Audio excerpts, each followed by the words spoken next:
இன்னைக்குரிய devotion காயினும் ஆபேலும். ஆதியாகமம் 4:5. First ஒரு ஃபேமிலியில தான் வெறுப்பும் பகையும் பைபிள்ல தோன்ற ஆரம்பிக்குது. ஆதாமுக்கு 2 பிள்ளைகள் இருந்தாங்க. மூத்தவன் காயின், இளையவன் ஆபேல். இருவரையுமே ஒரே மாதிரி தான் ஆதாம் வளர்த்திருப்பாரு கண்டிப்பா. கர்த்தரை எப்படி ஆராதனை செய்யணும் அப்படிங்கிறதையும் அவர் அவங்களுக்கு கண்டிப்பா கற்றுக் கொடுத்திருந்திருப்பாரு. ஒரு நாள் 2 பேருமே கர்த்தருக்கு காணிக்கை கொண்டு வராங்க. மூத்தவன் வயலின் நிலத்துல இருந்து சில கனிகளை கர்த்தருக்கு கொண்டு வரான். இளையவன் தன் தந்தையின் ஆடுகள்ல கொழுமையானவற்றை கொண்டு கொடுக்கறான். கர்த்தர் ஆபேலுடைய காணிக்கைய அங்கீகரிச்சிடுறாரு. காயினின் காணிக்கைய அவர் ஏற்றுக்கொள்ளல. உடனே காயினோட முகநாடி வேறுபட்டதுன்னு இந்த வசனத்துல நம்ம வாசிக்கிறோம். அகத்தின் அழகு முகத்தில் தெரியும்னு ஒரு பழமொழி இருக்கு. நம்ம உள்ளத்துல வெறுப்பு, கோபம், எரிச்சல் இருந்தா நம்ம என்னதான் அதை மறைக்க முயன்றாலும் அது கண்டிப்பா நம்ம முகத்துல தெரிஞ்சிரும். ஆபேல் அதை கவனித்தானோ என்னவோ, ஆனா கர்த்தர் கண்டிப்பா அதை கவனிச்சிருக்காரு. கர்த்தர் அவனை பார்த்து, நீ ஏன் கோபப்படுகிறாய்? ஏன் உன் முகத்துல வெறுப்பின் சாயல் தெரியுது? நீயும் நன்மையான காரியத்தை செய்தா நான் உன்னையும் ஏற்றுக்கொள்ளுவேன் சொல்றாரு.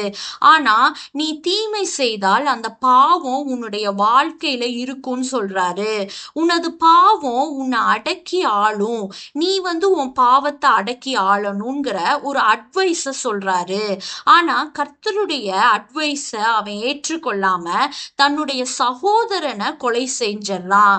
இந்த இன்சிடென்ட்ல காயினோட எரிச்சல் அடைவதற்கு என்ன ரீசன்னு யோசித்து பாருங்க. ஒன்றுமே இல்ல. அவன் ஆபேலுக்கு எதிராக ஏதாவது பொல்லாப்பு செய்தானா? இல்ல. அவனுக்கு உண்மையில கடவுள் மேலதான் கோபம். ஆனா என்ன செய்யறதுன்னு தெரியல. கடவுள் மேல கோபத்தை காட்ட முடியாதுல. அதுக்கு பதிலா வேறு யார் மீதாவது அவன் கோபத்தை காட்டணும். அதனால தன்னுடைய சகோதரன் மேல் அந்த வெறுப்பை காட்டிடுறான். வேதம் இப்படி சொல்லுது. காயின் ஏன் ஆபேலை கொலை செய்தான்னா, தன் கிரியைகள் பொல்லாதவைகளும் தன் சகோதரனுடைய கிரியைகள் நீதியுள்ளவைகளுமா இருந்தது நிமித்தமேன்னு வசனம் சொல்லுது. நம்மளை விட வேற யாராவது திறமையானவங்களா இருந்தா நமக்கு பிடிக்குமா? கண்டிப்பா பிடிக்காது. தொழில் செய்யற இடத்துல இல்ல வேலை பார்க்குற இடத்துல நம்மளை காட்டிலும் ஒருத்தவங்க திறமைசாலியா இருந்தா அவங்கள நமக்கு பிடிக்கிறது இல்ல. பக்தி இல்லாதவங்களுக்கு பக்தி உள்ளவங்களை பார்த்தா பிடிக்கிறது இல்ல.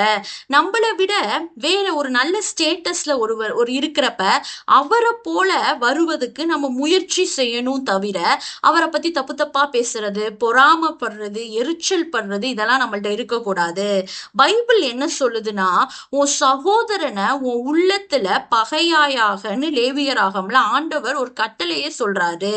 காயினை போல நம்மளும் பிறருடைய உயர்வை கண்டு வெறுப்படைவோனா இன்னைக்கு கர்த்தர் நம்மளை மாற்றும்படியா நம்ம இன்னைக்கு ஜெபிப்போம். நம்ம உள்ளத்தை ஆண்டவருடைய அன்பினால நிரப்பும்படி எல்லாரும் கேட்போம். ஆமேன்.